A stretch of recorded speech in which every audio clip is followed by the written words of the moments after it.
सर्वांचं स्वागत आहे. मी संस्थेचे सचिव यांना विनंती, विद्या वाचस्पती स्वानंदजींचं पुष्पगुच्छ देऊन स्वागत करा. अध्यक्ष विकास लिमये,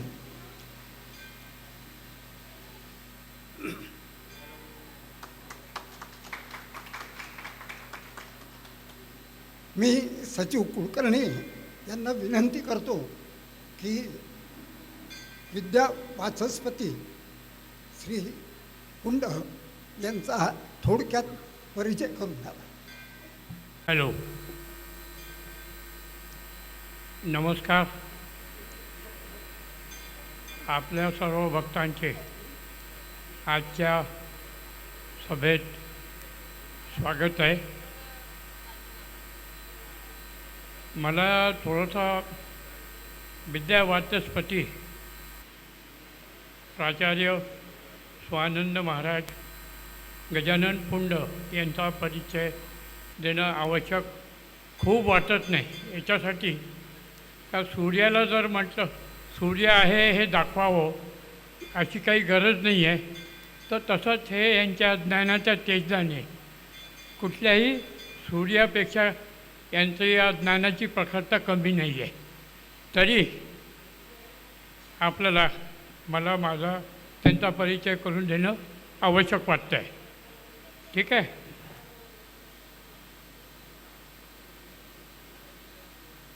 वणी येथे संस्कृत विभाग प्रमुख आहे. संत गाडगे बाबा अमरावती विद्यापीठ संस्कृत अभ्यासक्रम मंडळ कार्यकारी अध्यक्ष देखील आहे. यांच्या प्रकाशित ग्रंथांची संख्या 71 आहे. संपादित ग्रंथसंख्या 6 आणि ई बुक 16. विविध पत्रातून आणि स्मरणिकांमधून 3000 वर लेख यांनी लिहिलेले आहेत. विविध सामाजिक, धार्मिक, शैक्षणिक संस्थांमधून 3000च्या वर प्रवचने आणि व्याख्याने यांनी दिले आहेत. 21 श्री गणेश उपासना ग्रंथमालिकेची लिंक बुक ऑफ रेकॉर्डमध्ये नोंद झालेली आहे. श्री शंकर स्तोत्र रसावली लेख मालिकेची इंडिया बुक ऑफ रेकॉर्डमध्ये नोंद झालेली आहे. संस्कृत साहित्याचे सुबोध मराठीत रसग्रहण करून देणारे सर्वप्रथम एकमेव यूट्यूब चॅनेल गिरवाण वाणीची इंटरनॅशनल बुक ऑफ रेकॉर्डमध्ये नोंद झालेली आहे. गिरवाण वाणी यूट्यूब चॅनेलवरील सर्वच निरूपण मालिकांना जगभरातून हजारो संस्कृत प्रेमींचा प्रतिसाद मिळालेला आहे. यांना मिळालेले पुरस्कार सांगतो. मोरया जीवन गौरव पुरस्कार चिंचवड देवस्थान ट्रस्टने दिलेला आहे. उत्कृष्ट साहित्य पुरस्कार श्रीपाद सेवा मंडळ पुणे यांनी दिला आहे. गाणपत्य प्रचार प्रसार पुरस्कार राबा देव ट्रस्ट पुणे यांच्याकडून त्यांना मिळालेला आहे. ज्ञान प्रबोधन प्रवचनकार पुरस्कार फडके गणपती मंदिर मुंबई. राजरत्न पुरस्कार श्रीमंत भोसले राजघराणे नागपूर. जिजामाता गौरव विद्वत गौरव पुरस्कार छत्रपती प्रतिष्ठान नागपूर. ब्रह्मगौरव पुरस्कार श्री समर्थ ब्राह्मण मंडळ यवतमाळकडून मिळालेला आहे. श्री समर्थ रामदास स्वामी पुरस्कार नगर वाचनालय सांगली यांच्याकडून पुरस्कार मिळालेला आहे. धर्मभूषण पुरस्कार अखिल मसोबा मंडळी ट्रस्ट पुणे यांच्याकडून मिळाला आहे. आणखीन जैताई देवस्थान वणीद्वारा प्राचार्य राम शेवाळकर स्मृती उत्कृष्ट अध्यापक पुरस्कार मिळाला आहे. अशा विविध मान्यवर संस्थांचे यांना 30च्या वर पुरस्कार मिळालेले आहेत. आणि इतक्यात सर्वांना माहीत राम जन्मभूमी तीर्थक्षेत्र न्यासाद्वारे श्रीराम जन्मभूमी प्राणप्रतिष्ठा सोहळ्यात यांना धर्माचार्य स्वरूपात आमंत्रण मिळाले होते. अशा विविध ठिकाणी विविध संस्थांनी त्यांना पुरस्कार दिले आहेत. हा सर्व त्यांच्या ज्ञानाचा गौरव आहे. आमचं भाग्य समजतो की नागपूरकरांना आता ही दुसऱ्यांदा एक पर्वणी आहे त्यांच्या प्रवचनाचा लाभ घेण्याची आणि त्यांचा प्रवचनाचा लाभ होऊन लोक योग्य ते बोध घेतील अशी अपेक्षा मी व्यक्त करतो आणि सरांना यांना आपलं सुरू करावं अशी विनंती करतो. गणेशाय ब्रह्मविद्याप्रदायिने यस्यागस्त्याय ते नाम विघ्नसागरशोषिणे ध्याये स्थिरेण चित्तेन गणेशं सर्वसिद्धिदं बुद्धिप्रकाशकं पूर्णं योगिनां हृदि संस्थितं स्वानन्देशं गणेशानं महावाक्यस्वरूपिणं तत्त्वमस्याकृतिधरं सिद्धिबुद्धियुतं भजे. परब्रह्म परमात्मा भगवान श्री गणेश, विश्वमोहिनी माँ शारदा, मंडळाचे अध्यक्ष माननीय लिमईजी, सचिव माननीय कुलकर्णीजी, ज्यांच्या पुढाकारातून हा सगळा कार्यक्रम आयोजित करण्यात आला ते माननीय अरुणराव कुलकर्णी, मंडळाचे सर्व पदाधिकारी आणि उपस्थित सज्जन हो. सर्वप्रथम तर आयोजकांच्या प्रति हार्दिक कृतज्ञता व्यक्त करतो की मोरयाच्या चरणी 7 दिवसपर्यंत मोरयाचं गुणगान करण्याची सुंदर संधी आपल्या सगळ्यांच्या सोबत त्यांनी प्रदान केली. 7 दिवस एक वेगळा आनंदोत्सव करू. अत्यंत महत्त्वाची गोष्ट असते की 7 दिवसानंतर आपली स्वतःची अनुभूती किती परिवर्तनाची झालेली आहे हे तपासणं सगळ्यात महत्त्वाचं आहे. नाहीतर केवळ कार्यक्रम झाला एवढाच विषय नाही झाला पाहिजे. अथर्वता आपल्याला प्राप्त होते आहे का, त्या दिशेने निदान आपण अग्रेसर झालो आहे का, हे आपल्याला 7 दिवसात तपासायचं आहे. कारण अथर्व हे केवळ एक स्तोत्र नाही आहे. पाठ आपल्या सगळ्यांनाच आहे, म्हणतो आपण सगळेच, त्याच्याबद्दलचा प्रश्न नाही. पण अथर्व शीर्ष हे केवळ एक स्तोत्र नाही आहे, तर अथर्व शीर्ष ही संपूर्ण एक पद्धती आहे की ज्या पद्धतीत तुमच्या माझ्या व्यक्तिमत्वाचा विकास आपल्याला करायचा आहे. अथर्व ही अवस्था आहे आणि ती अवस्था आपल्याला प्राप्त करायची आहे. मला अथर्व व्हायचं आहे.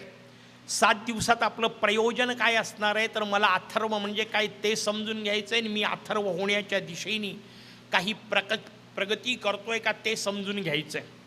कशाला अथर्व म्हणतात, थोडी काही सुरुवातीच्या गोष्टी आज समजून घ्यायचा प्रयत्न करू. मग आपण प्रत्यक्ष स्तोत्र आणि त्या स्तोत्रातही प्रामुख्याने प्रत्येक शब्दामध्ये जी अंतरसंगती आहे ती समजून घेण्याचा प्रयत्न करू. तो संपूर्ण एक विकासाचा आलेख कसा आहे ते समजून घेण्याचा प्रयत्न करू. मला अथर्व व्हायचं आहे. कशाला अथर्व म्हणतात, अथर्व शब्दामध्ये मूळ संस्कृतचा धातू आहे थर्व. थर्व शब्दाचा अर्थ आहे गती. मला त्या गतीच्या मागे अ लावला, अथर्व व्हायचं याचा अर्थ गती रहित व्हायचं आहे. तुम्हाला काय अजब गोष्ट सांगता, पहिला विषय अजब सांगता, जगचं सगळं सांगतं, माणसाची प्रगती व्हायला पाहिजे, माणूस गतिशील असला पाहिजे, त्याच्या जीवनात गती असली पाहिजे. तुम्ही उलटं सांगता. त्याचं उत्तर आहे बिलकुल उलटं सांगतो. का उलटं सांगतो तेही थोडंसं समजून घेतलं पाहिजे.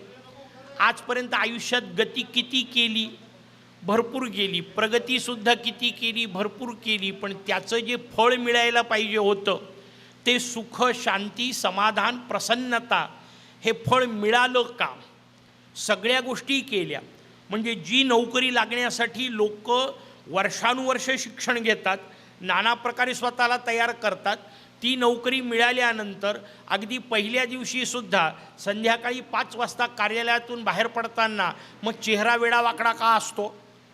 ज्याच्याकरता मेहनत वर्षानुवर्ष केली, ज्याच्याकरता लाखो रुपये मोजले, ती नोकरी आनंद देणारी असायला पाहिजे की नाही? कुठे आहे?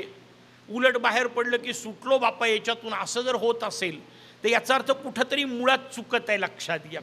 आपल्या असंख्य लोकांच्या गतीची अवस्था कशी असते सांगताना मी नेहमी एक उदाहरण सांगत असतो की आपल्यापैकी अनेकांनी पाहिलं असेल, कदाचित अनुभवही घेतला असेल. व्यायामशाळेमध्ये ट्रेडमिल नावाची एक गोष्ट असते. तो पट्टा आपल्या सगळ्यांना माहिती आहे. आपल्यापैकी असंख्य लोक तिथे जातात, आपल्या बाहेरच्या चपला बाहेर काढून ठेवतात, बुटं बाहेर काढून ठेवतात, तिथली घालायची जी काही चप्पल बूट असेल ते घालतात, त्या पट्ट्यावर उभं राहतात, धावायला सुरुवात करतात. हळूहळू पट्ट्याची गती वाढते, हळूहळू उंची पण वाढते. हा धावत राहतो, थोड्या वेळाने धाप लागते, दम लागतो, धाप लागते, अंगातून घामाच्या धारा सुरू होतात. इतकी वेळ येते की इतकी धाप लागलेली असते की एक क्षण असा येतो की त्या क्षणी आता नाही थांबला तर पडेल. अशा क्षणी तो काय करतो, त्याचं उत्तर आहे बटन बंद करतो, पट्टा थांबतो. प्रचंड धावला की नाही? प्रचंड धावला. प्रचंड गती होती की नाही? प्रचंड गती होती. मेहनत खूप झाली की नाही? खूप झाली. गंमत तुम्हाला लक्षात आली का? पट्टा थांबल्यावर उतरला कुठे? त्याचं उत्तर आहे जिथून चढला तिथेच उतरला, पुढे कुठे गेला? तिथल्या तिथेच चाललंय धावणं. तुमच्या माझ्या जीवनाची ही रचना दुर्दैवाने अशीच आहे. आपण वर्षानुवर्ष धावतोय, आहो तिथल्या तिथेच, पुढे कुठे गेलो?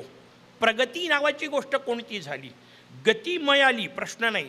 नुसती गती असून उपयोग नाही. त्या गतीला प्रगतीत रूपांतरित करायचं असेल तर त्या गतीला एक ध्येय असावं लागतं.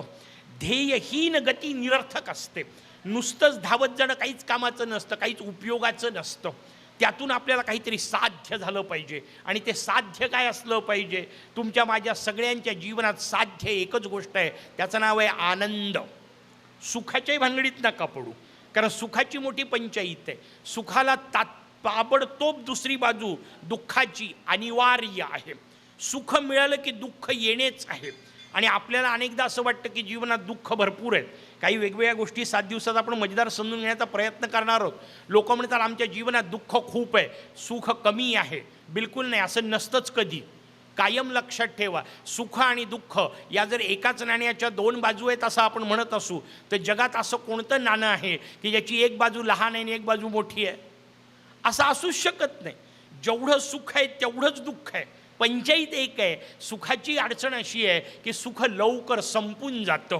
मी गमतीने उदाहरण देताना सांगत असतो, सुखाची रचना त्या बुड्ढी के बाल नावाच्या पदार्थासारखी असते. एवढा मोठा गोळा ठेवला तोंडात की गेला, ठेवला तोंडात की गेला, ठेवला तोंडात की गेला. 5 मिनिटात सगळा संपून जातो, पुढं काही उरत नाही. जिभेला काही काळ रंग फार तर उरतो. सुखाची पंचायती आहे, सुख लवकर संपतं. दुःखाची पंचायत उलटी आहे, दुःख च्युइंगमसारखं असतं, किती चावलं तरी संपतच नाही. शेवटी कोणाला तरी चिकटवावं लागतं. म्हणजे मी तुम्हाला येऊन माझं दुःख सांगतो आणि आपल्याकडे सहज म्हणण्याची पद्धत आहे, कोणाला तरी सांगितलं की दुःख हलकं होतं. हलकं नाही होत, ट्रान्सफर होतं. म्हणजे मला किती त्रास आहे हे मी येऊन जर उद्या तुम्हाला सांगितलं तर तुम्ही विचार करत बसता, हो त्या माणसाला किती त्रास आहे, म्हणजे माझा मी तुमच्याकडे ट्रान्सफर केला. नवीन कुठं निर्माण झालं? दुःख द्रष्ट नाही होत. दुःख आणि सुख दोन्हीच्याही पलीकडे उठायचं आहे. आनंद अवस्था प्राप्त करायची आहे. आनंद ही अशी अवस्था आहे ज्याला प्रतिशब्दच नाही, विरुद्धार्थी शब्द नावाची गोष्ट नाही. आनंद हा आनंदच आहे. 24 तास आनंद हे आपलं ध्येय आहे, कारण ते आपलं स्वरूप आहे, लक्षात घ्या. आणि म्हणून मी नेहमी सांगत असतो, आपल्याला सगळ्यांना अनुभव आहे, तुम्ही दुःखात फार वेळ नाही राहू शकत. फार वेळ याचा अर्थ 2 तास रडाल, 3 तास रडाल, त्याच्यानंतर थांबणारच आहे. अगदी पहिल्या क्षणी, अगदी वाईटातली वाईट गोष्ट घरात जरी घडली असेल, एखाद्या व्यक्तीचा मृत्यू घडलेला असेल, पहिल्या तासात जी तीव्रता रडण्याची असते ती 4थ्या तासात उरू शकत नाही. हळूहळू आपोआप कमी होतं, कारण दुःख कमीच होत जात असतं. आणि तोच आनंदाचा विषय आहे की दुःख मागे पडतं. वर्षभरानंतर तर आठवण काढून रडावं लागतं. तोपर्यंत रडणं संपलेलं असतं. जीवनातलं दुःख मागे पडत असतं, सुखही मागे पडतं. आता महत्त्वाचा विषय आपल्याला फक्त समजून घ्यायचा आहे, त्या सुखदुःखाच्या पलीकडे मला जायचं आहे, अथर्व व्हायचं आहे, गतिरहित व्हायचं आहे. का गतिरहित व्हायचं आहे ते समजून घ्या. गती शब्दाचा संबंध कृतीशी आहे. तुम्ही एखादी जेव्हा गती पकडता तेव्हा काहीतरी कृती करत असता. केव्हा कृती करतो आपण? त्याचं उत्तर आहे काहीतरी मिळवण्यासाठी आपण कृती करतो. काहीतरी मिळवायचं आहे म्हणून तर कृती आहे. काय मिळवायचं आहे त्याचंही मजेदार उत्तर असं आहे की जे आपल्याजवळ नाही तेच मिळवायचं आहे. जे आहे ते काय मिळवायचं? ते तर आहे. जे नाही ते मिळवायचं. आणि माणसाची ही अजब प्रवृत्ती आहे, नाही त्याच्या मागं लागणे, आणि हेच त्याच्या दुःखाचं मूळ कारण आहे, समजून घ्या. अगदी गमतीने सांगतो, लहानपणी शाळेतले दिवस आठवा. आता आपण दुसऱ्यांदाही ते आठवू शकतो, नाही असं नाही, बरेपैकी त्या वयाचे लोक आहेत. पण जेव्हा शाळेतले दिवस एवढ्याकरता म्हणतो की सगळ्यांना लागू आहे, पहिला दात पडला 28 होते की नाही तेव्हा? 28 दात होते, त्यातला एक पडला. वाक्याचा अर्थ 27 होते की नव्हते? होते. असलेले 27 सोडून जीभ दिवसभर त्या नसलेल्या 28व्या जागी फिरत होती की नव्हती? का फिरत होती? कारण जिभेची सवयच आहे, तिला नसलेलं शोधत राहावंसं वाटतं. जे नाही त्याच्या मागे लागणे ही माणसाची प्रवृत्ती आहे, आणि ती प्रवृत्तीच त्याच्या दुःखाचं कारणीभूत आहे. मोठी अडचण आहे. आपण मंदिरात यायच्या आधी व्यवस्थित समजून घ्या, 7 दिवसात निदान एवढं आपल्याला बदलून घ्यायचं आहे. मंदिरात यायच्या आधी आपण आपली यादी पाठवतो. प्रत्येकजण स्वतःपुरतं पाहायचं, शेजाऱ्याला बिलकुल पाहायचं नाही. आपण मंदिरात येण्याच्या पूर्वी आपली यादी पाठवतो. हे दे, ते दे, ते दे, ते दे, आणि एवढं सगळं दिलं तर 5 रुपयांनी एक नारळ, तेही आधी नाही. विश्वास भगवंतावर नाहीच आहे. सगळं मिळालं तर तुला देईल. कायम लक्षात ठेवा, अशा रांगेत उभं राहणं बंद करायचं आहे. 7 दिवसात एवढं समजून घ्यायचं आहे. म्हणजे मी एका मित्रासोबत आमच्या मोरगावला गेलो, दर्शन घेतलं, शांतपणे ध्यान करत बराच वेळ बसलो. काम काहीच नव्हतं. त्याला वाटलं एवढा वेळ बसला याचा अर्थ भरपूर काहीतरी मागत आहे. त्याने मला गंभीरपणे प्रश्न विचारला, म्हणजे एवढा वेळ काय मागितलं? म्हटलं काहीच नाही मागितलं. म्हणजे मग एवढा वेळ कशाला बसला होता? म्हटलं तुला कोणी सांगितलं काहीतरी मागायचं असतं? म्हणे पण काहीच मागायचं नाही, इतक्या लांब आला कशा करता? म्हटलं न मागता त्यांनी जे दिलंय त्याच्याबद्दल धन्यवाद द्यायकरता मध्ये मध्ये येत असतो. मोरयाला मागायचं नाही आहे काही, त्यांनी न मागता किती दिलेलं आहे. आपल्याला तेच संपत नाही, पण नाही त्याच्या मागे माणूस लागतो. ही जी अडचण आहे ती समजून घ्यायची आहे. मला गतिरहित व्हायचं आहे, काही मिळवायचं नाही. कारण मिळवायचं तेच असतं जे माझ्याजवळ नाही, आणि माझ्याजवळ नाही असं जे आहे कायम लक्षात ठेवा. भगवंतानी एखादी गोष्ट तुमच्या आयुष्यात दिली नसेल तर तीही त्याची कृपा आहे, हे समजून घेता आलं पाहिजे. एक मजेदार उदाहरण सहज गंमत म्हणून सांगतो. कल्पवृक्ष नावाची गोष्ट असते की नसते विचारू नका, त्याच्या मागचे भाव समजून घ्यायचे. एक माणूस होता, प्रवासाला निघाला. त्याच्या कर्मधर्म संयोगाने दुपारी थकून भागल्यानंतर जिथे थांबला तो कल्पवृक्ष होता. पुन्हा मग सांगितलं तसं होता की नव्हता विचारू नका. कल्पवृक्षाखाली बसला. याच्या डोक्यात विचार आला, प्रचंड भूक लागली आहे, खायला मिळालं तर काय बरं होईल. सोन्याचं ताट. आपली मोठी पंचायत आहे ना, आपल्याला ताट म्हटलं तर फार फार तर चांदीचंच आठवतं. कल्पनेतही आपण दरिद्रीच आहोत. सोन्याचं ताट आलं, सगळ्या सोन्याच्या वाट्या, त्याच्यात वाटेल ते सगळे सुंदर पदार्थ. आणि आडवा हात मारला, भूक लागलीच होती, चालून चालून थकला होता. डोक्यात विचार आला, पाणी मिळालं तर किती बरं होईल. सोन्याचा कलश, रत्नजडित कलश, थंड गार वाळा टाकलेलं पाणी, अप्रतिम पिला. आता या 2 गोष्टी झाल्यानंतर तिसरी एकच गोष्ट असू शकते, झोपेची सोय झाली तर किती बरं होईल. चांदीचा पलंग, अप्रतिम मच्छरदाणी, सगळं कल्पवृक्ष आहे. जे मनात येईल ते मिळणार ना. या हिशोबामध्ये झोपला मस्त. उठल्यावर याचं डोकं सुरू झालं, कारण आता पोट भरलं होतं, पाणी पिलेला होता, झोप झालेली होती. याच्या डोक्यात विचाराला काहीतरी गडबड आहे. खायचं म्हटलं की खायचं येतं, प्यायचं म्हटलं की प्यायचं येतं, झोपायचं म्हटलं की पलंग आला. भूत तर नसेल तयार, कारण जे मनात येईल ते तयार व्हायचं. याच्यासमोर येऊन भूत उभं राहिलं. याच्या डोक्यात पुढचा विचार आला, खाणार तर नाही, गोष्ट संपली. कारण कल्पवृक्ष नुसता असून उपयोग नाही. कल्पवृक्षाच्या समोर मागायचं काय याचं भान नावाची गोष्ट असावी लागेल.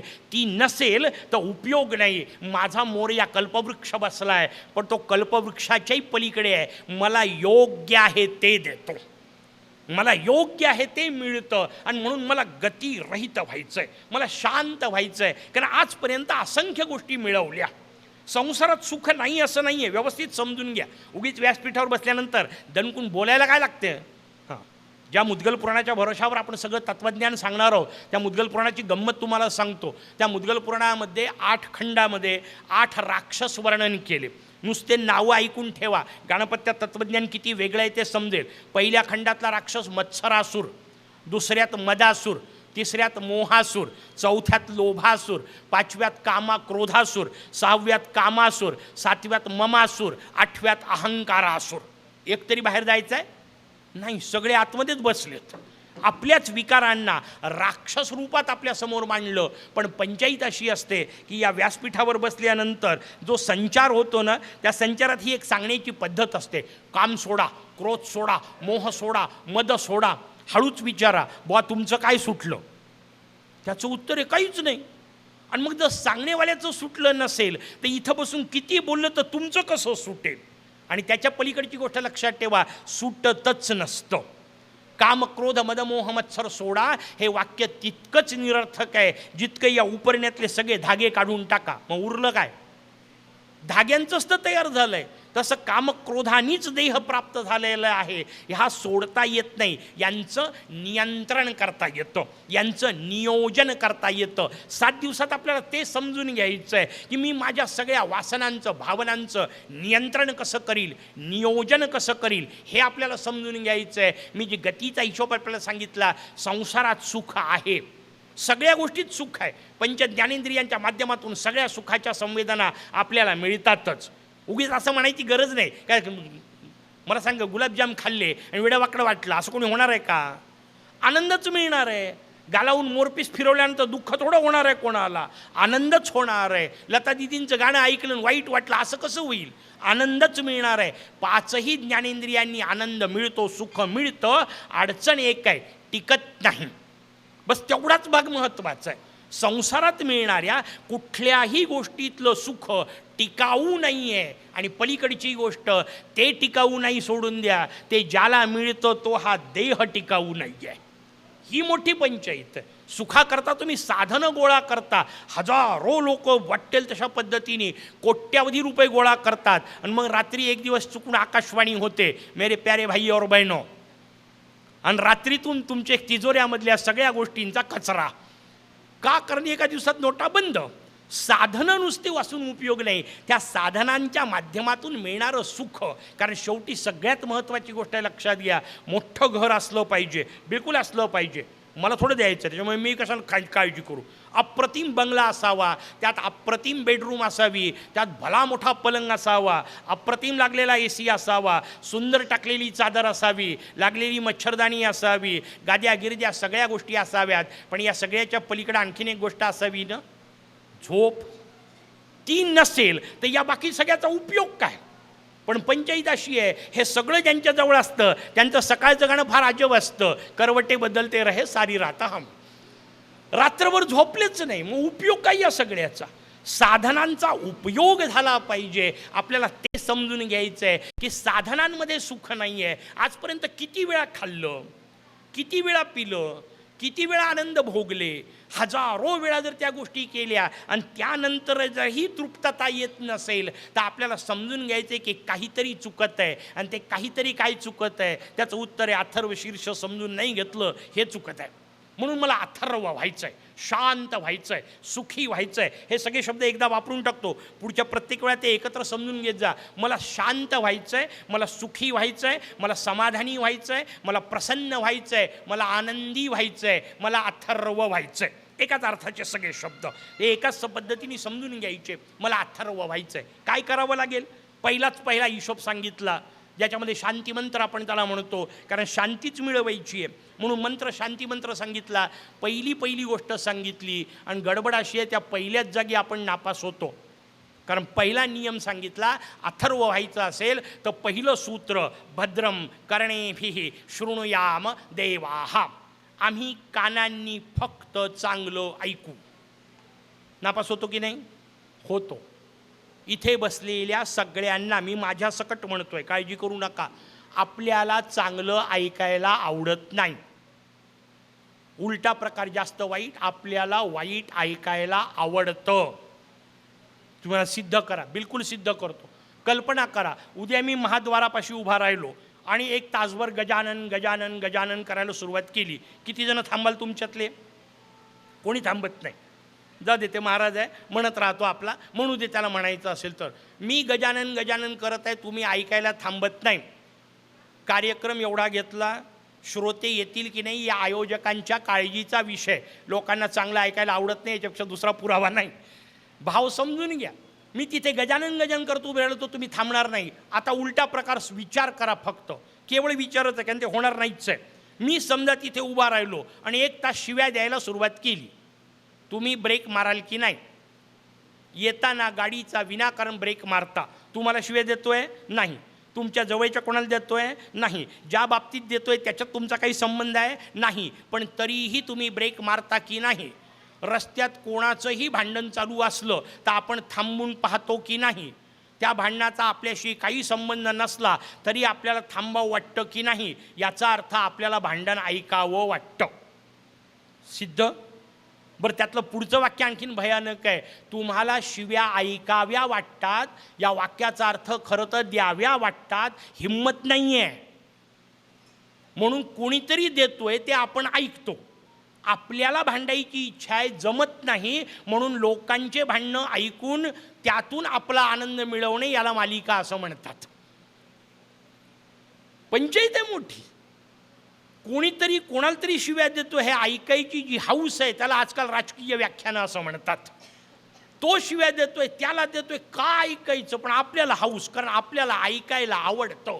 वाईट ऐकणे आपली प्रवृत्ती आहे. एक साधी गंमत मी तुम्हाला सांगतो. समजा मी उद्या किशोरजींना उभं केलं आणि सांगितलं ही व्यक्ती अत्यंत सज्जन आहे, तुमची प्रतिक्रिया काय राहील?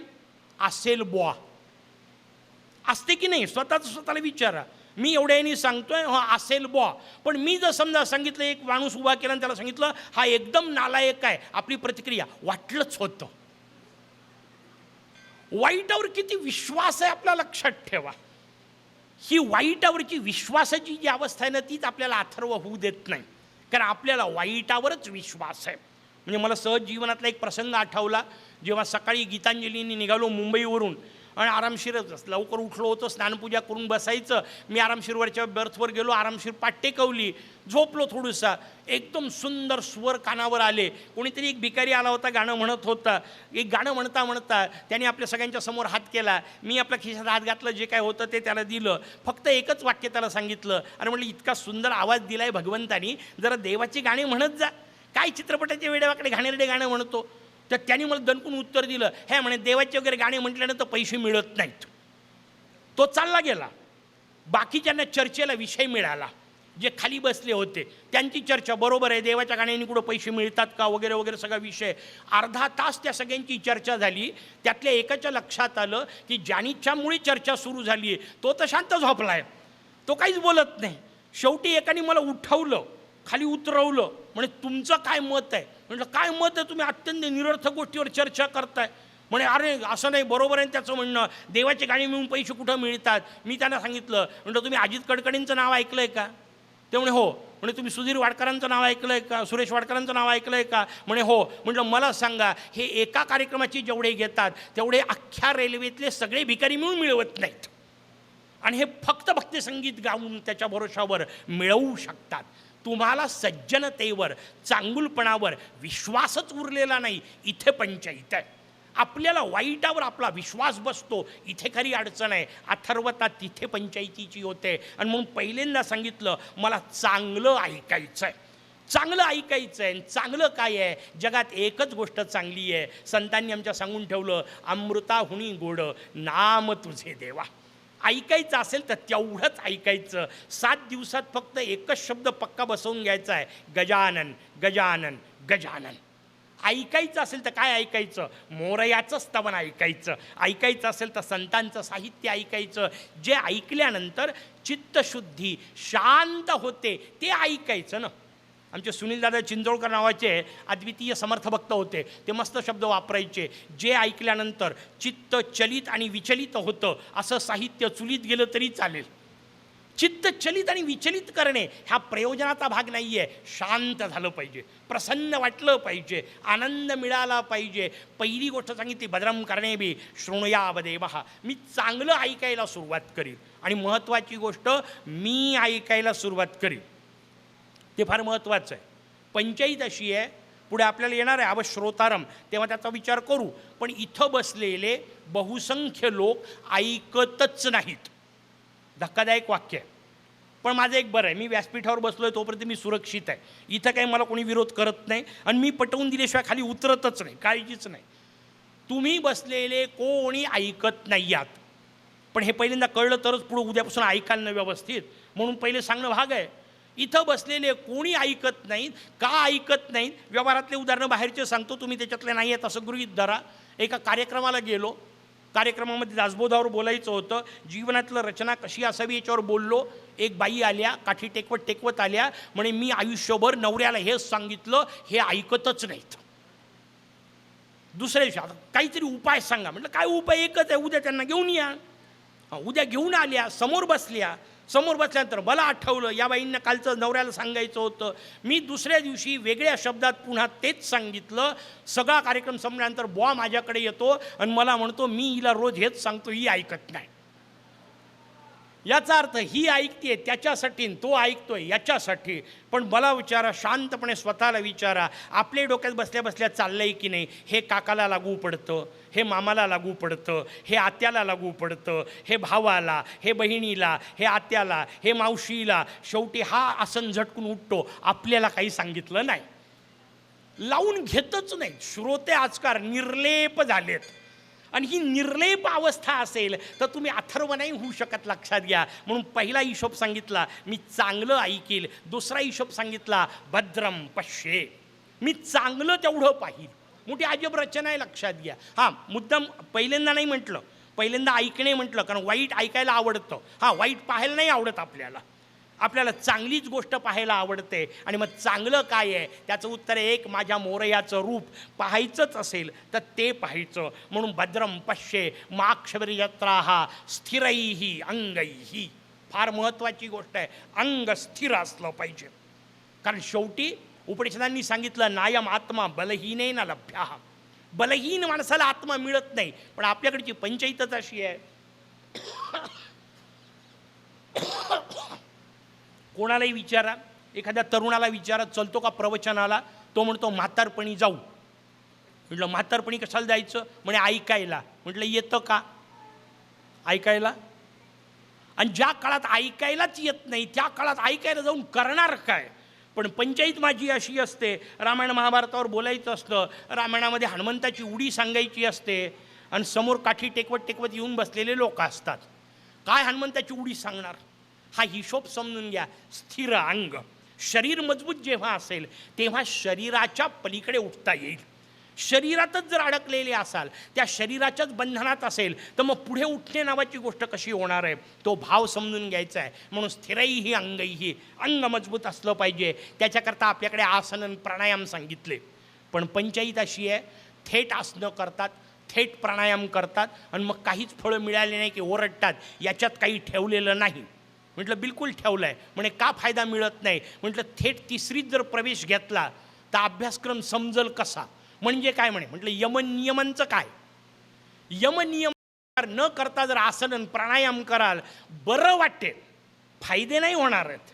आसनाचे जे फायदे अपेक्षित आहेत, ध्यानाकडे वळणे नावाची जी गोष्ट आहे ती होणारच नाही. किती आसन किती प्राणायाम केला त्याचं कारण आपल्याला ते व्यवस्थित समजून घेतलं पाहिजे. आणि म्हणून स्थिरैही अंगैही. काय करायचं? स्तुष्टवाम, मी प्रसन्न करील. कोणाला? देवतांना. स्तुष्टवाम सस्तनूभिः, माझ्या या तनूच्या माध्यमातून, शरीराच्या माध्यमातून, म्हणजे शरीराने जे कार्य करणार आहे त्या कार्याच्या माध्यमातून कोणाला प्रसन्न करायचं आहे? स्तुष्टवाम सस्तनूभिः व्यशेम देवहितं यदायुः. माझं हे शरीर देवता कार्यात राहिलं पाहिजे. मोठी अजब गोष्ट आहे, लक्षात घ्या. आपण देवता कार्य करतो का? शब्दच इतके अजब आहेत. आपण स्वतःला म्हणताना म्हणतो आपण मोरयाचे भक्त आहोत, आपण मोरयाचे दास आहोत. वास्तविकता अशी आहे? त्याचं उत्तर आहे बिलकुल नाही आहे. मी मोरयाचा दास असेल तर मला सांगा माझं वागणं कसं असलं पाहिजे आणि आपलं कसं असतं? मगाशी म्हटलं तसं मोरयाच्या समोर येण्याच्या आधी मोरयाला कामं सांगता की नाही? तू माझे हे कामं कर, हे आपण मोरयाला ऐकवतो की नाही? मग मला सांगा, मी त्याला कामं सांगत असेल तर तो माझा दास का मी त्याचा दास? कामं दासानी स्वामीला सांगायची असतात का? मी भगवंताचा दास असेल तर मी त्याला कामं सांगायचे का? त्याचं उत्तर आहे नाही, मी त्याचे कामं केले पाहिजे. आणि भगवंताचे कामं कोणते? आपल्याला भगवद्गीता माहिती आहे म्हणून भगवद्गीतेतला विषय सांगतो. गणेश गीतेतही त्याच अर्थाने श्लोक आहेत. पण भगवद्गीतेत भगवंतांनी सांगितलं 3च कामाकरता भगवान येतात. कोणते? परित्राणाय साधूनाम, विनाशाय च दुष्कृताम, धर्मसंस्थापनार्थाय संभवामी युगे युगे. याशिवाय कशाहीसाठी भगवान येत नाही. तुम्ही ते पत्रम पुष्पम फलम तोयमला मूल्य आहे, नाही असं म्हणत नाही मी, पण त्यातल्या कशाहीसाठी भगवान येत नाही. तुम्ही कितीही 56 भोग दाखवले तरी ते 56 भोग खायला भगवान येत नाहीत. आणि गंमत अशी आहे, याची तुम्हालाही पूर्ण खात्री आहे, म्हणून डोळे मिटून पाणी फिरवता. तो खात नाही याची खात्री आहे. एखाद दिवशी जर चुकून त्यात 21 मोदकातले 2-4 मोर्यांनी उचलले, पुढची चतुर्थी त्याला निरंकार, ठेवतच नाही नंतर. तो खात नाही याची खात्री आहे. वाक्य किती मजेदार असतात ना. कुंकू वहा, हळद वहा, शेंदूर वहा, फुलं वहा, धूप ओवाळ, दीप ओवाळ, नैवेद्य दाखवून आण. त्याला नुसता दाखव आणि इकडेच. मोठी अजब रचना आहे त्या वाक्यांमध्ये सुद्धा गंमत. आपले सहज वाक्यसुद्धा मोठे अजब असतात. म्हणजे एका घरी गेलो, त्या पोराने मला सहज सांगितलं, म्हणे एक काम करतो, पटकन आंघोळ करून घेतो म्हणे आणि पूजा करून टाकतो. म्हटलं बाबा रे, शब्द व्यवस्थित वापरत जा. आंघोळ करून घ्यायची काय असते? आंघोळ करून टाकायची असते आणि पूजा करून घ्यायची असते. पण आपण पूजा करून टाकतो शब्द वापरतो. आपल्या जीवनात किती प्राधान्यहीनता आहे लक्षात घ्या. ज्या दिवशी घरात 4 कामं जास्ती असतील त्या दिवशी हमखासपणे सुट्टी दिली जाणारी गोष्ट देवाची पूजा असते की नसते, स्वतःला विचारा. आणि मग पुढचा प्रश्न, काय अडले मोर्याचा आपल्याकडे पाहायचं, हा पुढचा प्रश्न आहे. त्याला जर प्राधान्य माझ्या जीवनात नसेल तर तो का प्रसन्न व्हायचा हे आपल्याला व्यवस्थित समजून घ्यायचं आहे. आणि म्हणून रचना आपल्यासमोर सांगितली, मी भगवंताचे कार्य करायचे म्हणजे काय, परित्राणाय साधूनाम, सज्जनांच्या रक्षणाकरता जर भगवान येत असेल आणि उद्या जर मोर्याला अवतरित व्हायचं असेल तर त्याच्यासमोर एकतरी सज्जन लागेल की नाही. तो तिकडे नाही इकडे असला पाहिजे. हे प्रत्येकाने स्वतःकडे हात करणे याला उपासना असं म्हणतात. मी सज्जन असलो पाहिजे, माझ्या सज्जनतेकरता भगवान येणार. मी दुष्टांचं निर्दालन केलं पाहिजे. लगे हातात हत्यार घेऊन फळाचा अर्थ नाही त्याचा, ते भगवंताचं कार्य आहे, तो करत बसेल. मी दुष्टांचं निर्दालन कोणतं करायचं त्याचं उत्तर आहे, 2 हत्यारं माझ्याजवळ आहेत. बाहेरच्या सगळ्या हत्यारांपेक्षा अद्वितीय असणारे, एकाला लेखणी म्हणतात आणि दुसऱ्याला जिव्हा म्हणतात. या 2च्या माध्यमातून मी माझ्या धर्माच्या विरुद्ध, संस्कृतीच्या विरुद्ध, शास्त्राच्या विरुद्ध, देशाच्या विरुद्ध जो कोणी बोलत असेल त्याला अभ्यासपूर्वक उत्तर देणे याला उपासना म्हणतात. तुम्ही ते गंध किती मोठं लावलं, टिळे किती लावले, दाढी मिशा किती वाढवल्या, त्या सगळ्याला मूल्य आहे. प्रत्येक गोष्टीला मूल्य आहे. लहानातल्या लहान्या वस्तूंना सुद्धा मूल्य आहे. विषय निघाला म्हणून 1 मिनिटं सांगतो. दिवाळीचे दिवस आठवा. खोटी खोटी टिकल्या उडवण्याची बंदूक खोटी असते ना, खोटी आहे. टिकल्या उडवण्याची आहे ना, हो. त्या लहान मुलामध्ये कुठल्या तरी क्रौर्याचा भाग आहे का, त्याचं उत्तर आहे नाही. त्याची आई त्याची प्रिय आहे की नाही, आहे. पण त्या आईकडे पाहून जेव्हा तो मुलगा ते पिस्तूल रोखतो तेव्हा त्याच्या चेहऱ्यावर आलेले क्रूरतेचे भाव पहा. कुठून आले? त्या मुलात तर कुठंच क्रूरता नव्हती, पण ते ढ्या ढ्या ढ्या करताना त्याचे जे चेहरे बदलतात ते कुठून आले? ते तुमच्या हातातल्या पिस्तुलाचा तुमच्यावर झालेला परिणाम आहे. वस्तूचा सुद्धा परिणाम होतो, लक्षात ठेवा. उलट्या बाजूला माळ हातात घ्या, जप होईल की नाही माहीत नाही, पण डोळे आपोआप मिटल्या जातात. हा माळेचा परिणाम असतो. शाळेमधले दिवस आठवा. वेशभूषा स्पर्धा असायची. त्या वेशभूषा स्पर्धेमध्ये भिकाऱ्याचा वेश घ्यायचे. आता भिकाऱ्याचा वेश घ्यायची हौस असावी, मला गंमत वाटते. पण अगदी श्रीमंत घरचा, ज्यांनी कधी आयुष्यात दारिद्र्य पाहिलं नाही, तो भिकाऱ्याचा वेश घेतो आणि जेव्हा येतो तेव्हा त्याच्यावर चेहऱ्यावरचं दैन्य पहा. कुठून आलं? ते त्या वस्त्राचाच परिणाम आहे. त्यांनी जे कपडे घातले त्या कपड्याचा त्याच्यावर परिणाम आहे. आणि उलट्या बाजूला मी सांगत असतो, माझ्या शिवबाचा पोशाख घाला, पोरग नसलेली छाती काढून चालते की नाही पहा. का? कारण शिवबाच्या पोशाखाचाच परिणाम आहे. हा हिशोब जर पोशाखात साधा असेल तर उपासनेत काय असेल विचार करा. बाह्य गोष्टींचे एवढे परिणाम तुमच्या माझ्या शरीरावर होतात, वैचारिक स्तरावर होत असतात. आणि म्हणून मी दुष्ट निर्दालन याचा अर्थ आत्ता सांगितलं तसं, आणि धर्मसंस्थापना याचा अर्थ माझ्या स्वतःच्या जीवनात मी धर्माचं आचरण करील, याला धर्मसंस्थापनेचा विषय म्हटलं. त्या 3 गोष्टी करणे याला देवहितम यदायुः असं म्हणतात. आणि यदायुः आयुष्याच्या शेवटच्या क्षणापर्यंत, ते फार महत्त्वाचं आहे. आमचे पिताश्री महाराज वय वर्ष 80 उलटून गेलं होतं. अनेक प्रकारचे त्रास सुरू झाले होते शरीराच्या हिशोबामध्ये. यांचं खाणं पिणं असतं मस्त असायचं. ड्रायफ्रुट्स खायचे, आरामशीर सुकामेवा खात. त्या डॉक्टरनी गमतीने त्यांना सांगितलं, अहो म्हणे एक काम करा दादा, हे जरा काजू बदाम खाणं कमी करा. ते म्हणे काय होईल? म्हणे 4 दिवस जास्तीत जगाल. हे त्याला मस्त म्हणाले, म्हणे काजू बदाम खायचे नाही तर जास्त जगून करायचं आहे काय? हिशोब समजून घ्या. आनंदात शेवटच्या क्षणापर्यंत आनंदात राहता आलं पाहिजे. मी तर गमतीने सांगत असतो, लक्षात ठेवा, शेवटच्या क्षणापर्यंत आनंदात. कारण एकच गोष्ट पक्की आहे इथं बसलेल्या सगळ्यांच्या जीवनातली. कोणती? त्याचं उत्तर आहे, एकदा मरावं लागणार आहे. तुमची इच्छा बिच्छा गेली उडत, कोणी विचारणार नाही आहे, एकदा मरावंच लागणार आहे. आता जर मरावंच लागणार असेल तर आनंदाने मरावं की नाही हो?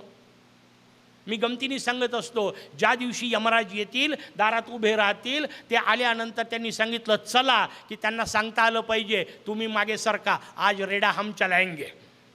या आनंदात जाता आलं पाहिजे, प्रसन्नतेत राहता आलं पाहिजे. ही केव्हा मिळेल? त्याचं उत्तर आहे, आयुष्यभर व्यवस्थित जगला असेल तर. इकडं तर रडत जगला असेल तर तिकडं शेवटी आनंद कसा मिळेल? माऊलींनी काय सुंदर शब्द वापरले, जयाचे ऐहिकही धड नाही, तयाचे परत्र पुसशी काही. ज्याला संसार धड करता आला नाही त्याला वरती स्वर्गात जाऊन काय स्थान मिळणार आहे? मी गमतीने उदाहरण सांगताना सांगत असतो की लक्षात ठेवा, घरी गेल्यानंतर बायको जर प्रसन्नतेने दार उघडणार नसेल तर अशा लोकांना अप्सरा कशाला एंटरटेन करतील? इथं धड जगता आलं नाही. स्वर्ग म्हणजे काय, म्युन्सिपाल्टीची कचरापेटी आहे का? नको ते तिथं ठेवून टाकायला. आनंदात प्रसन्नपणे आहे तोपर्यंत आनंदाने, आणि सोडताना तितक्याच प्रसन्नतेने. याला दैवहितम यदायुः असं म्हणतात. मग कल्याणाची प्रार्थना केली. स्वस्तिने इंद्रो वृद्धश्रवा. इंद्राला प्रार्थना केली. इंद्र कोण आहे? सत्ताधीश आहे. इंद्र देवांचा राजा आहे, सत्ताधीश आहे. पण देवांचा राजा आहे म्हणून लगेच ताबडतोब हुरळून जाऊ नका. स्वर्गाच्या भानगडीत इथं बसलेल्या निदान लोकांनी, सगळ्या जगाचं काही माझी ताकद नाही एवढी, पण इथं जेवढे बसलेत ना, आणि 7 दिवसात जेवढे येणार आहेत तेवढ्यांनी डोक्यातून काढून टाका, आपल्याला स्वर्गात जायचं नाही आहे. तुम्हाला काय अजब माणूस आहे? सगळे पुराणकार प्रवचनकार कायम सांगतात, बिलकुल भानगडीत पडू नका. का नका तेही सांगतो तुम्हाला. साधा हिशोब आहे. कुठलंही पुराण कोणत्याही देवतेचं उघडा, त्या पुराणामध्ये जो कोणता राक्षस तयार होतो, त्या राक्षसाने तपश्चर्या केल्यानंतर पहिलं आक्रमण कुठं करतो? स्वर्गावर. मग मला सांगा, जिथला राजा, पहिला मार खायचा अधिकारी, तिथं तुम्ही जाऊन काय करणार आहात? काही उपयोग नाही. स्वर्गात नाही जायचं आहे, त्याच्या पलीकडचा विषय करायचा आहे. त्याच्या पलीकडचा विषय कोणता? तो 7 दिवसात आपण समजून घेणार आहोत. स्वर्गाच्या भानगडीत पडायचं नाही, कारण स्वर्ग ही भोगभूमी आहे. 3 दोष आहेत ज्या मुद्गल पुराणाच्या भरोशावर आपण हे सगळं तत्त्वज्ञान सांगतोय. किती सुंदर शब्द आहे, लक्षात घ्या. मुद्गल, मुद शब्दाचा अर्थ आनंद, गल शब्दाचा अर्थ ओसंडून वाहणे. ज्यांच्या प्रत्येक कृतीतून मुद म्हणजे आनंद ओसंडून वाहतो त्यांना मुद्गल असं म्हणतात. कृतीतून आपल्या ओसंडतो का? कारण ओसंडेल तेव्हा जेव्हा आतमध्ये भरलं असेल. मी उदाहरण गमतीने सांगत असतो, पाण्याचं भांडं ठेवलं आहे, धक्का लागला, काय बाहेर येईल? पाणी येईल, कारण आतमध्ये पाणी भरलं आहे. दुधाच्या भांड्याला धक्का लागला तर काय बाहेर येतं? दूध. तेलाच्या भांड्याला धक्का लागला तर काय बाहेर येतं? तेल. आता बसल्या बसल्या विचार करा, आपल्याला कोणाचा धक्का लागला, काय बाहेर येतात? याचा अर्थ भरल्या काय आहेत? लागला म्हटलं मी, मारला नाही. मुद्दाम मारला असेल त्याचं जे काय उत्तर द्यायचं ते द्या. चुकून धक्का लागल्यानंतर जर अख्खी भची बाराखडीच निघत असेल तर याचा अर्थ आतमध्ये तीच भरली आहे. आणि जर आतमध्ये सगळ्या शिव्याच भरल्या असतील तर मग अथर्वता कुठं बसणार आहे? हा विषय समजून घ्या. ते एक मजेदार कथा रामायणातली सांगतो. त्या भगवान हनुमंतांनी जेव्हा छाती फाडून दाखवली ना, मूळ रामायणातली नाही आहे कथा, रामायणाशी संबंधित म्हणून, त्या हनुमंतांनी छाती पाडून दाखवली. आतमध्ये रामचंद्र बसले, दिसले सगळ्यांना. एका वानराने प्रश्न विचारला त्याच्या बुद्धीनुसार. तो वानर म्हणतो, हनुमंता तुझ्या आतमध्ये राम कसे गेले? त्याला दिसले म्हणजे बाहेरून गेले बुवा. या हिशोबात त्यांनी प्रश्न विचारला, तुझ्या आतमध्ये राम कसे गेले? हनुमंतांनी दिलेलं उत्तर फार महत्त्वाचं आहे. ते म्हणाले, जागा होती म्हणून. आपल्या आतमध्ये जागा आहे का? समजा उद्या मोरया मूर्तीतून प्रगट झाला आणि त्यांनी सांगितलं तुझ्या हृदयात बसतो, कुठं बसल? किती कचरा साठवून ठेवलाय, त्या सगळ्या कचऱ्यामध्ये मोरया बसल कसा? मोरया बसायचा असेल तर खाली शमी मंदार दुर्वांची रचना असावी लागेल, तेव्हा मोरया बसेल. मला या 7 दिवसात माझ्या हृदय सिंहासनात शमी मंदार दुर्वांची आरचना करायची आहे. ती रचना करायची आहे, मग त्याच्यावर मोरया बसेल. स्वस्तीने इंद्रो सांगितलं. इंद्र शब्दाचा अर्थ सत्ता. सत्ता असली पाहिजे. त्या शरीरालाही सत्ता आहे, ठरलेल्या प्रकारात का होईना सत्ता आहे. कशी असली पाहिजे? स्वस्तीने इंद्रो वृद्धश्रवाः. श्रव शब्दाचा अर्थ ऐकणे, वृद्धश्रव याचा अर्थ ज्ञानाने युक्त. ज्ञानाने युक्त सत्ता असली पाहिजे. ती नसली तर काय गोंधळ होतात हे आपल्याला बाहेर पाहायला मिळतं. ज्ञान पूर्ण सत्तेचा विचार पहिला सांगितला. शरीर आहे, त्या शरीराचे सुख आहेत, पण सोबत ज्ञान असलं पाहिजे. हे सुख टिकाऊ नाही आहेत आणि मला टिकाऊ काहीतरी मिळवायचं आहे. याला म्हणतात स्वस्तिनिंदो वृद्धश्रवा. स्वस्तिन पूषा. ज्ञान. पूषा शब्दाचा अर्थ सूर्य. सूर्याचा संबंध तेजाशी, तेजाचा संबंध ज्ञानाशी आपल्याकडे वापरला. ज्ञान आलं पाहिजे, सत्तेतून ज्ञानाची प्राप्ती झाली पाहिजे. शरीर हे ज्ञान प्राप्तीचं साधन आहे, धर्म साधन आहे. या दृष्टीने त्या शरीराकडे पाहता आलं पाहिजे. आणि म्हणून शरीर जे मिळालंय ते स्वस्तीनं इंद्रोपासून पूषापर्यंत गेलं पाहिजे. तिथं थांबून उपयोग नाही आहे. ज्ञानी झालो पाहिजे, प्रकाशित झालो पाहिजे, शास्त्र अध्ययन करते झालो पाहिजे. म्हणून स्वस्तीने इंद्रो वृद्धश्रवा. स्वस्तीनं पूषा. कसा? विश्ववेदाः. सगळ्या विश्वाचं ज्ञान असलं पाहिजे. कशा करता? हे सगळं सोडायचं आहे हे समजून घेण्यासाठी.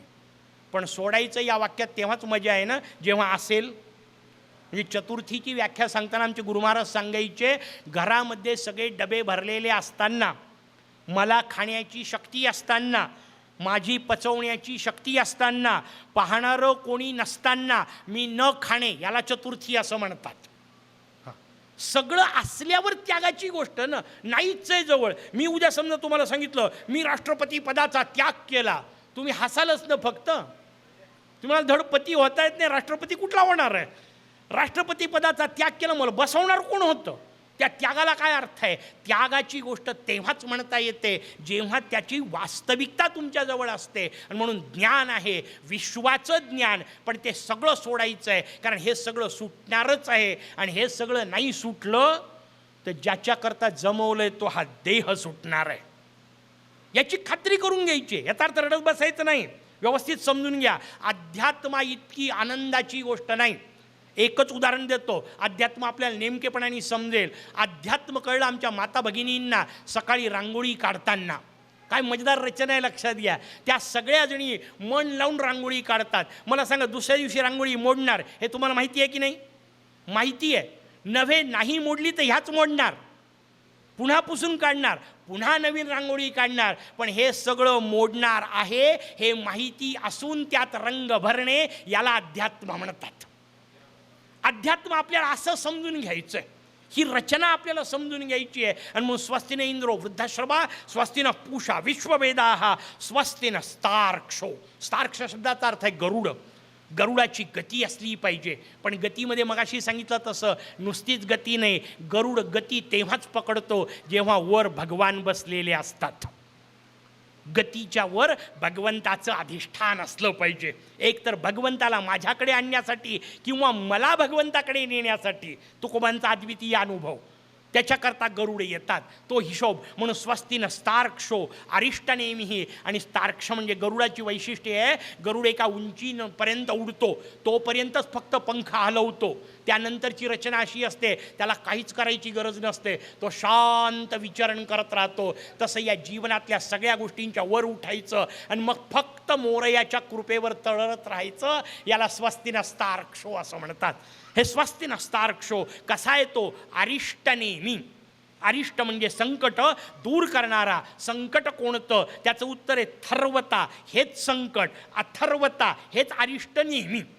अरिष्ट दूर करणे कोणतं? अथर्वता प्राप्त करणे. आणि म्हणून तिघांचा हिशोब सांगितला आणि पुढे चौथा हिशोब सांगितला. स्वस्तीनं स्तार्क्षो अरिष्टनेमी. स्वस्तिनो बृहस्पतिर्दधातु. बृहस्पती शब्द वापरला. देवांच्या गुरूंचं नाव आहे ते. भगवान देवगुरू बृहस्पती आहेत, त्यांचं वंदन केलं. गंमत तुम्हाला लक्षात आली का? अर्थात हा विषय इतका व्यापक आहे की 7 दिवसात आपण केवळ तोंड ओळख करून घेणार आहोत. 700 दिवस जरी रोज अथर्व शीर्षावर बोललो तरी 701व्या दिवशी सांगू शकेल. काही मुद्दे राहिले. इतका व्यापक विषय आहे. पण आपण ठीक आहे थोडं थोडं त्याचं समजून घेण्याचा प्रयत्न करू. एक दृष्टी त्या दृष्टीने प्रयत्न करू. हा जो भाग आहे तो समजून घ्या. आधीच्या तिघांना विशेषणं वापरले. स्वस्तिने इंद्रो वृद्धश्रवा. स्वस्ति न पूषा विश्ववेदाः स्वस्ति नस्तार्क्ष्यो अरिष्टनेमी स्वस्ति नो बृहस्पतिर्दधातु. बृहस्पतींना कुठलंच विशेषण नाही. का? कारण बृहस्पती गुरूंचं वर्णन आहे आणि गुरूंना विशेषण लागूच शकत नाही. ते सगळ्या विशेषणांच्या पलीकडचे आहेत. जीवनातलं कुठलंच विशेषण त्यांना लागू शकत नाही. कारण त्यांना परीस म्हणावं तर परीस लोखंडाचं सोनं करतं. परीस कुठं करतं? श्री गुरूंची रचना शास्त्रकारांनी सांगितली, आपणा सारीखे करी ती तात्काळ. ते आपल्यासारखं करून सोडतात. आणि आपल्यासारखं म्हणजे काय? श्री गुरूंसारखं व्हायचं याचा अर्थ त्यांची जशी दाढीची स्टाईल आहे तशी वाढवणे, त्यांचे जसे कपडे आहेत तसे करणे नाही. त्यांची जी अवस्था आहे, आणि मग अवस्था कोणती? त्याचं उत्तर श्री गुरुचरण सरोज रज. गुरुचरणाचा रज म्हणजे पंचायत आहे. आपण मराठी अर्थ अनेक गोष्टींचे करतो, वाट लागते. रज शब्दाचा धुळीशी काही संबंध नाही. उद्या मी समजा तुमच्या घरी आलो एखाद्या वेळा तर सहज वाक्य वापरलं जातं, महाराज तेवढीच पाय धूळ घराला लागू द्या. मला सांगा, एक तर माझ्या पायाला धूळ नाही, कारण मी धुळीत चालतच नाही, सगळ्या सोयी घेऊन येतो. बरं, त्याच्यानंतरही घरी आल्यानंतर बाहेर पाठ ठेवता की नाही, त्याच्यावर उभं करता की नाही, पाय आधीच धुवून घेता की नाही, धूळ उरली कुठं? पायधूळ नावाचा शब्दच नाही. पद रज, तो शब्द संस्कृतचा जशाला तसाच समजून घ्यायचा. रज शब्द कुठं आहे? त्याचं उत्तर आहे तो 3 गुणांमध्ये मधला आहे. रज तिथला रज शब्द आहे. सत्व वेगळा, तमो वेगळा. रज जीवनमुक्त अवस्था जी सांगितली, श्री गुरूंची अवस्था जी सांगितली. श्री गुरूंना ना पुण्य करायचं आहे ना पाप त्यांच्या हातून होणार आहे. पण लक्षात घ्या, कृती तर करणारच आहेत की नाही, आणि कृती करणार म्हणजे की त्याचे फळं मिळणारच की नाही. त्यांना मिळणार नाहीत हे ठीक आहे, ते त्याच्या पलीकडे उठले, पण त्यांनी जे कार्य केलं त्याचं पुण्यफलही निर्माण होणार, त्याचं पापफलही निर्माण होणार. जाणार कुठे? शास्त्रकारांनी सुंदर रचना सांगितली. त्यांनी जे पुण्य केलं ते त्यांची सेवा करणाऱ्यांना मिळतं. त्यांनी त्यांच्याकडून नकळत जे पाप घडले ते त्यांची निंदा करणाऱ्यांना लागतं. त्याच्यामुळे कुठल्याही संताची सेवा करा की नका करू, निंदा करू नका. कारण त्यांच्या हातून चुकून घडलेले पापाचे फळं आपल्याकडे येतात. आणि संताच्या चेहऱ्यावर लिहिलेलं नसल्यामुळे, हा संत आहे ओळखायला मार्ग नसल्यामुळे कोणाचीच करू नका, हा सगळ्यात सोपा मार्ग. भानगडच नाही. ही अवस्था निर्माण झाली पाहिजे. सत्वगुण पुण्याचा इकडे गेला, तमोगुण तिकडे गेला, मध्ये काय राहिलं? रजोगुण. आणि म्हणून संतांचं वैशिष्ट्य आहे, आता त्यांचा रजोगुण कसा आहे? त्यांना ना पाप करायचं आहे ना पुण्य करायचं आहे. अशी जी त्यांची कृतिशीलता, त्याला रज म्हटलं. आणि ती माझी अवस्था होणे याला संत चरण रज लागणे असं म्हणतात. मला संतांच्या चरणाची ती रज म्हणजे ती रजोगुण अवस्था मिळवायची आहे. पूर्ण कृती करायची आहे. कृती कोणी सोडायला सांगितली नाही. अथर्व शीर्ष करायचं आहे, शरीर नाही. देह प्रपंचाचा दास सुखे करो काम. या देहाच्या माध्यमातून कर्म चालत राहतील. शांत मेंदू करायचं आहे, त्याला अथर्व होणे असं म्हणतात. कोण करून देतील? बृहस्पती. श्री गुरु करून देतील. का? कारण ते बृहस्पती जे ब्रह्मणस्पतीपर्यंत पोहोचवतात. कसं? उद्याच्या भागात. तोपर्यंत जय गजानन.